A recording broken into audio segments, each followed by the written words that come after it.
Hello and welcome to the Calisthenics YouTube channel. My name is Dennis and today I'm here with my favorite slave, Bitsy, and we will show you the 9 most common mistakes made in the archer pull-up. First of all, we will look how this exercise is performed correctly. First thing, start with a nice depression of the scapula without exaggerating, and then pull towards one side, keeping that arm straight. Mistake number 1, scapula not depressed, especially in the beginning of the movement. While the amount of depression is very individual from person to person, having the shoulder very close to your ear is never a good idea and doesn't make for the perfect activation of the latissimus dorsi itself. So try to find an amount of depression that feels good, feels safe, and allows you to pull really with the back and not just out of the arm. Mistake number 2, assistance arm bent. This is a mistake that can be seen very often. It's not too bad by itself, but if we try to have an objective parameter as possible, it's good to keep it straight because that helps you the least, and you can see if you're really getting better or if you're actually just helping yourself with the other arm or. Mistake number 3, intrarotated assistance arm.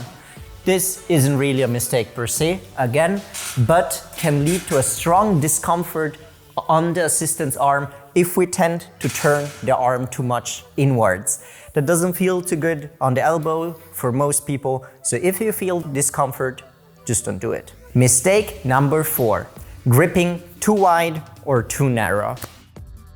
When we grip too wide, it's extremely difficult to activate the shoulder correctly and can be pretty painful. If we grab too narrow, we will automatically bend the arm and we will pull too much towards the one side where we have the pulling arm. So find a middle way that feels good and where you can really pull just as you would in a one-arm pull-up. Mistake number 5, not pulling with the chin over the bar. While we don't need to pull in the full range of motion, pulling with the chin over the bar gives us a good objective parameter to see if we're getting better over time. If we pull here one time, and here one time, we don't really know. Mistake number 6, having the scapulas abducted. Often people teach the pull-up in a hollow body position. That doesn't make really sense because it's very difficult to activate your latissimus dorsi, which is one of the biggest pulling muscles we have when doing pull-ups. So make sure to stay neutral and depress the scapula well. Mistake number 7, having the scapulas too adducted or too retracted. While a certain amount of retraction is good, exaggerating this movement doesn't make any sense. Mistake number 8, just as in pull-up, you shouldn't kick with your legs when doing archer pull-ups.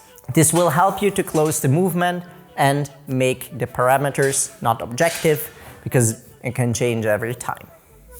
Mistake number 9 and our last mistake for today. It's having the hips flexed.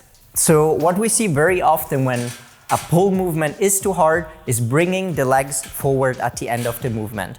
This happens because when our posterior chain gets tired, our anterior chain takes over, and so we use our abs and automatically bring our legs forward. While this is not really a bad mistake, it leads to pulling more out of the arm and less with the back, and we want to avoid that as much as possible to really use the biggest muscle there to get stronger. Thank you for your attention, and I hope you liked this video. If you did, may consider subscribing and leaving a like or a comment if you have further questions. If you want to get a notification when a new video goes online, just click the bell icon. You can find Pizzi on Instagram under and me, myself, and I under Dennis_Calis or @Calisthenics_. Thank you and see you next time.